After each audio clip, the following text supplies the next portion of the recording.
저를 따라합니다. 약속을 믿는 성도. 굉장히 중요한 겁니다. 이 성경책 모두는 약속이에요. 이 약속을 믿어야만이 하나님의 역사가 그에게 임합니다. 우리 인생은 약속이잖아요. 약속. 너무 안 지켜지니까 괴롭죠. 세상은 약속이 너무 안 지켜져. 너무나. 네. 이 뉴스를 봐도 그렇고 여러 가지 이런 세상의 모든 그런 이야기들이 잘 안 지켜져요. 네, 하나님께서 주신 이 말씀. 누가복음 1장 37절에 보면 대저 하나님의 말씀은 능치 못하심이 없다. 믿으시죠?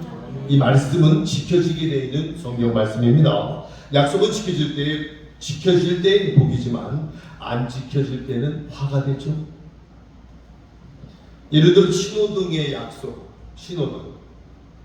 길을 건너는 사람이나 자동차를 타고 다니는 사람이나 오고 갈 때 이 신호등의 약속을 지키면 어때요? 안전하죠. 근데 내 생각대로 마구 신호를 어기고 운전하면 어떻게 돼요? 사고와 서로 간에 어려움이 있습니다. 그러므로 약속을 지키고 약속을 따라 살아야 하는 것이 분명 우리 사회 공동체에서 철책과 같은 그러한 원칙입니다. 한 심리학자가 이런 얘기를 합니다. 울타리가 있는 운동장, 울타리가 없는 운동장. 아이들이 노는 것을 살펴보았답니다. 그런데 울타리가 없는 운동장에는 울타리가 없어요. 없는 운동장에는 아이들이 가운데서만 모여서 소극적으로 작게 노는 것을 보았다고 합니다. 반면에 울타리가 있는 운동장에 안에는요, 울타리가 있어요. 울타리가 그 운동장에는 아이들이 운동장을 다 쓰더라는 거예요. 다. 왜 그럴까요? 안전하기 때문에. 안전하게 이 울타리가 약속을 하고 있는 거죠. 안전을. 울타리가 있어야 사람의 폭이 넓어지고 오히려 더 자유를 누리게 될 수 있다는 교훈입니다. 인간 사회의 약속은 이 울타리와 같아요. 울타리. 지금 이 울타리 같은 약속들이 지켜지지 않습니다. 모든 사람들이 힘들어지는 그러한 상황이 되었습니다. 그래서 약속을 지켜야 우리에게는 더 폭넓은 자유와 기쁨이 주어지는 그러한 약속이죠. 여러분, 결혼은 뭐예요? 결혼은 좀 아름답게 잘 살아보자고 약속하는 거잖아요. 근데 그게 잘 안 되잖아요. 가장 것을 갈구하고 가장 것을 원하고 가장 것을 소원하는데 안 되잖아요. 왜 그럴까요? 권리만 주장하고 의무를 안 하는 거예요. 쉽죠? 결혼해서 남편과 아내가 권리만 주장하고 의무를 잘 안 할 때 결과는 아름답지 못하죠. 지금은 안 돼도 우리가 의무를 다할 때 힘들어도 지금은 안 돼도 나중에는 장래에는 될 것이다 하는 그 약속. 하나님을 믿는 성도들의 결혼은 하나님이 살아계시고 은혜 주실 것을 더욱 믿어야 합니다. 그러므로 약속이 지켜지면 행복해지겠죠. 부모 자식 간에도요, 의무를 감당하지 않고 권리만 얘기하면 어떻게 될까요? 부모와 자식 간에 갈등이 생깁니다. 그러므로 부모와 자식 사이에도 부모는 자식을 위하여 살고 자식은 부모님에게 효도하는 것이 약속으로 되어져야 됩니다. 직장 생활도 마찬가지잖아요.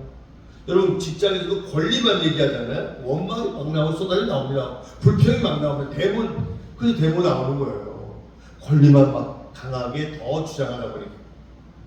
의무만 강조하면 또한 고역이 될 수 있습니다. 너가 잘하면 나도 잘하고 내가 잘하면 너도 잘해야지 하는 그런 약속을 서로 지켜가야 된다는 이야기입니다. 약속이란 말 속에서 상대에 대한 믿음과 장래에 대한 소망입니다. 어떤 일을 할 것에 대한 구체적인 행동입니다. 약속은요. 약속을 잘 지키면 복이 된다는 말은 그 믿음이 그대로 이루어진다는 것이고 소망이 이루어지는 것이고 행동에 대하여 허송세월이 아닌 그것에 대한 결과가 있기 때문에 행복을 우리는 성취할 수 있습니다. 교회도 하나님도 우리 성도님들도 마찬가지 아닙니까? 성경에 나오는 믿음의 선진들은 모두 하나님의 약속을 잘 지키는 분들이었습니다. 우리 성경에 나오는 믿음의 선배들이 하나님의 약속을 지킬 때는 여리고성도 무너지잖아요. 하나님의 약속을 지킬 때는 난공불락의 여리고성은 어마무시한 성입니다. 하나님의 약속을 딱 지킨 사람들은 그 성을 무너뜨려요. 그런데 하나님과의 약속이 지키지 않을 때에는 작은 아이성, 아주 쉬운 조그만 아이성 전쟁에서도 실패하고 맙니다. 하나님의 약속은 우리의 영원한 안전망입니다. 하나님은 가나안을 약속하셨습니다. 믿고 줄기차고 전진하면 분명히 그 땅을 차지한다고 했습니다. 그러나 이스라엘 백성들은 작은 어려움이 있어도 견디지 못하고 애굽을 자꾸 돌아갈 거예요. 약속을 지고 가야 되는데 자꾸 애굽을 생각하는 거예요. 여러분, 어려움은 잠시입니다. 잠시. 베드로전서 1장 6절 7절에 베드로가 이야기하죠. 너희가 여러 가지 시험을 인하여 잠깐 근심하게 되지 않을 수 없으나 근심은 잠깐 오히려 크게 이뻐하라.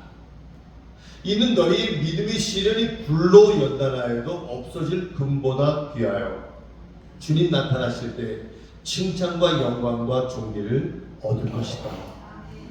베드로전서 5장 10절에도 똑같은 말씀, 비슷한 말씀인데요. 거기에 말씀은 저는요, 이 고난은 잠깐이라는 거예요. 여러분 길으세요?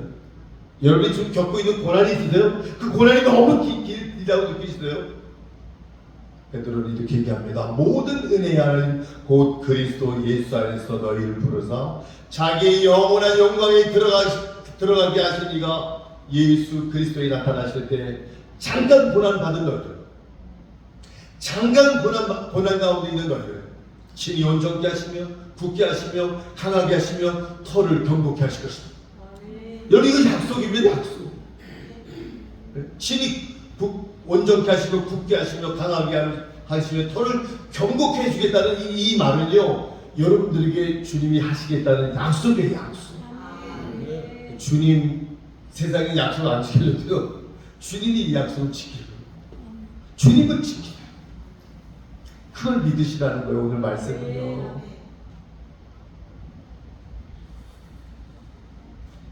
믿음을 가진 사람들도 살다 보면 길이 막히고 탄식이 오죠. 그래도 하나님이 우리와 약속을 버리신 적이 없다는 그러한 약속의 말씀을 여러분이 잊으시지 마세요. 하나님은 우리와의 약속을 버리신 적이 없어요. 하나님 약속을 지키죠. 허도 약속이 안 지켜지다 보니까요, 약속이라는 낱말이 무색해 되는 낱말이 되어버리고 말아요. 성경에는 수많은 하나님의 약속들로 가득 차 있습니다. 약속의 문서입니다. 그러므로 그 약속을 신뢰할 때 우리에게 평안이 있고, 평안이 신뢰할 때 응답이 있습니다. 그 원리는 오늘날도 똑같아요. 제가 그 가평에 갔어요. 설교하는데 어떤 목사님 부부가 많이 우시더라. 뭔 얘기인지 여러분 하도 많이 들어서 그냥 무덤덤하시죠? 욥기 23장 10절. 오직 나의 가는 길 그가 하시나니 그가 나를 단련하노니 그가 나를 정금처럼 사용하시다. 여러분, 하나님이 우리를 단련시키지 않고 정금에서는 안 됩니다. 그 단련을 무서워하지 말고 피하지 마십시오. 하나님 반드시 우리를 단련해야 되고 그 단련을 통해 정금처럼 쓰임 받으시기 바랍니다. 제가 그 얘기할 건요, 그 목사님 사모님 저랑 나이 같은 분인데요, 제가 보는데 막 우는 거예요. 퍽퍽 우는 거예요. 제가 너무 많이 우시니까 나중에 물어봤어요. 그 말씀 저희한테 하신 거죠? 제가 그분을 어떻게 알아요? 하나님은 그 말씀으로 그분의 마음, 그분의 가정을 그 말씀으로 회복시켜요. 여러분, 단련을 무서워하지 마세요. 연단을 무서워하지 마세요. 그 연단을 받아야, 그 훈련을 받아야 우리가 그 정금처럼 되는 것이 안전할 수 있어요. 세상에 황금같이 살아가는 거 있죠. 얼마나 불안해요. 얼마나 불안해요.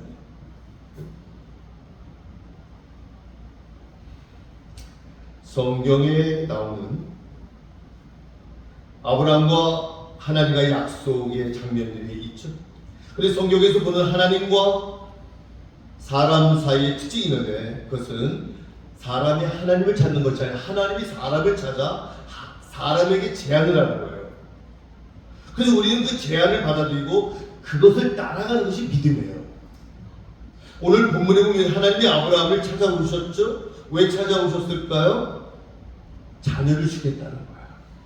근데 그 자녀를 주겠다는 약속을 딱 붙잡고 다니는데 그걸 못 참아. 못 참고 13년 동안 하나님을 의지하지 않아요. 그래서 이스마엘이 태어나죠. 혹시 우리는 이러한 하나님의 약속을 붙잡지 않는 그런 공백 기간이 있어서는 안 됩니다. 오늘 말씀을 통해서 우리는 깨달으셔야 됩니다. 하나님이 아브라함에게 주시는 말씀이 뭡니까? 나는 전능한 하나님이야. 그러므로 넌 날 믿어야 돼. 너는 내 앞에서 완전해야 돼. 이렇게 말씀하시죠. 1절에. 아브라함이 하나님을 하나님으로 믿지 않았던 그 공백 기간이 있었어요. 그래서 이스마엘을 낳은 거예요. 하나님의 말씀대로 우리가 가지 않을 때 그 후유증은 정말 작지 않아요. 전 세계가 무서워하는 마지막 3차 대전이라고 얘기하는 중동의 그 전쟁은요, 화약보다 화약. 제일 무서운 곳이 거기라는 거기. 거기 싸움이 누구 싸움이에요? 이삭의 부회와 이스마엘 부회들이 싸우는 거예요. 지금도요, 싸우는 거예요. 지금도. 이 성경에 나오는 이들의 그런 약속을 잡고 못 잡는 그들의 갈등과 전쟁, 지금까지 전 세계는 거기만, 전쟁학자들은 거기만 바라보고 있는 거예요. 지금 아세요? 제일 무서운 전쟁. 그것이 마지막 전쟁이라고 학자들은 얘기합니다. 성경적으로도 거기에 초점을 맞춥니다. 이 아브라함이 잠깐 공백을 가졌던 그러한 자기만의 그런 선택, 자기가 결정하는 그런 의견, 그것으로 이스마엘을 낳은 이 상황이 바로 그러한 결과를 낳는. 하나님은 섭섭하고 안타까운 마음으로 아브라함에게 말합니다. 전능한 하나님을 믿어라. 엘샤다이, 하나님 모든 걸 다 하신다. 나를 믿으라. 그것이 바로 주님의 말씀입니다. 하나님은 오늘 우리에게 이것을 원하시는 거죠. 그렇다면 우리가 하나님이 우리에게 원하시는 게 뭐예요? 첫째는 전능하신 하나님 믿으라는 거예요. 믿으라는 그 약속이에요. 그럼 약속을 주겠다는 겁니다. 간단하죠?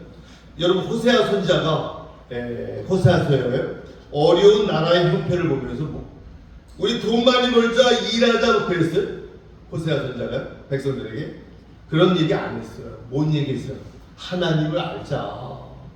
하나님을 더욱 힘써 알아보자. 하나님을 알아가자. 그게 메시지였습니다. 그 하나님이 우리의 모든 문제를 해결하시고 은혜를 주실 줄 믿고, 그래야만이 하나님을 알아야 되잖아요. 하나님을 믿어야 됩니다. 후손 대대로 복을 준다고 말씀하셨지만 그 속에는 하나님을 알기를 원하는 자들에게 주시는 약속이에요. 번영이 목표가 아니라요. 메시지들을 보면 번영이 목표는 아니에요. 하나님을 알아가는, 이게 목표예요. 아브라함은 하나님을 믿는다고 했지만 실제로 13년 동안은 하나님을 의지하지 않았어요. 그 결과는 지금까지 갈등의 부조로 지금까지 전 세계에 초점이 맞춰진 그런 사건이 됐습니다. 하나님께서 사라로 하여금 아들을 낳게 하시겠다고 말씀하실 때 아브라함은 이스마엘로 족하려고 했던 거예요. 하나님 분명히 약속하셨는데, 75세 때 분명히 약속하셨는데, 그 100세 때 주겠다고 약속하셨는데 그 사이에 이스마엘이 취한 거죠. 하나님이 이런 아브라함에게 이삭을 약속하셨습니다. 이삭은 웃음이죠, 웃음. 약속하셨어요. 아, 하나님 정말 그래요? 아, 너무 좋아요. 예. 하나님 여러분들을 웃게 하시잖아요. 하나님 여러분들을 정말 절망의 얼굴로 만드시는 분 아니잖아요. 하나님 여러분들을 웃게 하십니다. 정말 우리가 자랑할 것은 이스마엘이 아니라 이삭이니, 누가 내게 어떻게 그렇게 잘 너는 살아왔니? 건강히 살아왔니? 어떻게 이렇게 잘 이렇게 지금까지 건재하니? 이렇게 얘기할 때 여러분들 대답하셔야 돼요. 사도 바울처럼, 고린도전서 15장 10절처럼 내가 아니요 하나님의 은혜입니다. 그 말씀하셔야 돼요. 그 말씀하시면 하나님 여러분이 더한 축복을 해 주실 줄 믿습니다. 하나님이 나에게 주셨습니다. 나의 나된 것은 하나님의 은혜입니다. 내가 아니요 하나님의 은혜입니다. 그런데 우리는 하나님을 믿는다고 하면서 너무나 이스마엘을 자랑하죠. 많은 사람들이 잘 되었을 때 오히려 세상 사람들처럼 자기 자랑, 내가 최고라고 얘기하죠. 하나님 기뻐하시지 않습니다. 잘 될수록 하나님의 은혜에 여러분이 찬양하시기 바랍니다. 혹시 여러분의 자녀가 여러분들에게 힘드세요? 저는 믿어요. 결코 여러분 하나님의 약속을 붙잡으신다면 하나님이 여러분들을 웃게 하실 거예요. 여러분 자녀들로 하면 야 너무 좋구나, 너가 이렇게 됐구나, 너가 결국 이렇게 내 기도대로 이렇게 섰구나. 하나님 여러분들을 웃게 하실 줄 믿습니다. 우리는 하나님의 하신 일을 자랑해야 됩니다. 하나님의 관점은 내가 했다, 이제 됐다 였지만 아브라함은 장래 자랑했잖아요. 하나님이 하셨다고 여러분이 고백하시고 간증하시기를 바랍니다. 자, 두 번째는 오늘 성경에는 뭐라 그래요? 내 앞에서 행하여 완전하라. 하나님 말씀하신 거예요. 아브라함, 우리는 완전할 수 없잖아요. 완전합니까? 그럼에도 불구하고 사람들은 돈이나 직장이나 무슨 뭐 배경을 가지고 완전한 이야기를 하는데요. 세상에는 완전한 사람이 없어요. 오늘 주님이 원하시는 완전은 행동의 믿음이에요. 행동의 믿음.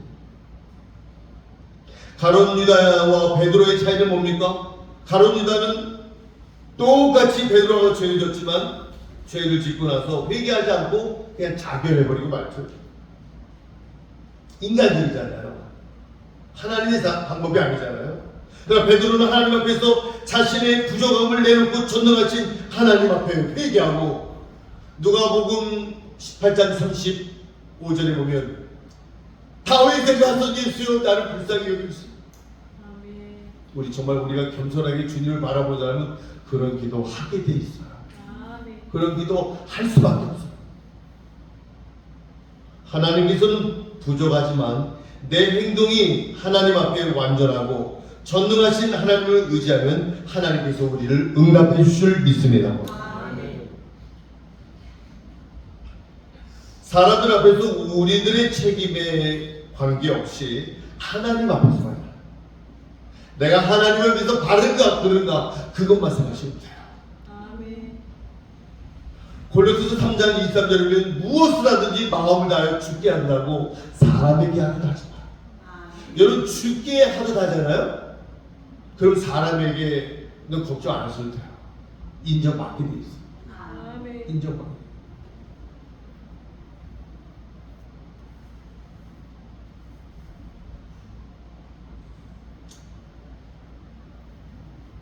하나님께서 나를 향한 계획은 번성함이고 대대로 내가 하지 못한 일들을 내 후손들에게 축복하시는 것이 하나님의 마음입니다. 그런데 하나님께서는 우리가 하나님 앞에 얼마나 완전한가를 묻고 있습니다. 우리의 행동이 하나님 앞에 완전해서 하나님이 주시는 은혜를 받으며 살기를 주님은 원하시고 있습니다. 하나님 앞에 성실함을 얘기하는 거예요. 성실함. 아무것도 아니지만 제가 이게 아침 저녁으로 왜 이렇게 여기 사람들이 많이 다니니까요 오물을 많이 버리지 모르겠어요. 특히 담배. 아침 저녁으로 제가 줬거든요. 근데 저는 몰랐는데 저희 페이스북에 저랑 이렇게 친구 있는 분이 시의원들이 계세요. 근데 그분이 어디서 찍었는지 모르겠어요. 저를 찍었어. 예, 4장을 찍었어요. 비전교회 목사님이 분사실을 청소하다. 여기 찍었어요. 근데 그분이 저는 그런 거를 보이려고 한 건 절대 아닙니다. 저의 마음은 이 모든 지구는, 이 분산의 땅은, 이 대한민국은 전 세계를 하나님이 주신 작품이잖아요. 이 자연을 우리가 이걸 정리하고 깨끗이 유지하지 않으면요, 여러분들 자녀들의 미래의 그 재앙은 어떻게 할 거예요? 여러분 자녀들의 그 미래의 쓰나미, 지진, 재앙, 홍수, 전염병, 바이러스 괜찮아요? 여러분 자녀들이 어린 자녀를 두신 자녀들이 많은데요. 그 아이들이 20대, 30대 때 코로나 같은 이런 강력한 바이러스가 몇 배 막 강한 바이러스들이 막 찾아오면 여러분 괜찮으세요? 그걸 생각하셔야 됩니다. 제가 한번 말씀드렸는데 목욕탕에서 제가 물 푸고 다녀요. 그분이 제가 주인인 줄 알아요. 그 물 틀어놓고 막 어디 갔다 어디 막 나갔다도 막 물이 나오는데 우리 아이들이 그 물을 쓸 수 없을 수도 있잖아요. 물이 없어서. 괜찮아요?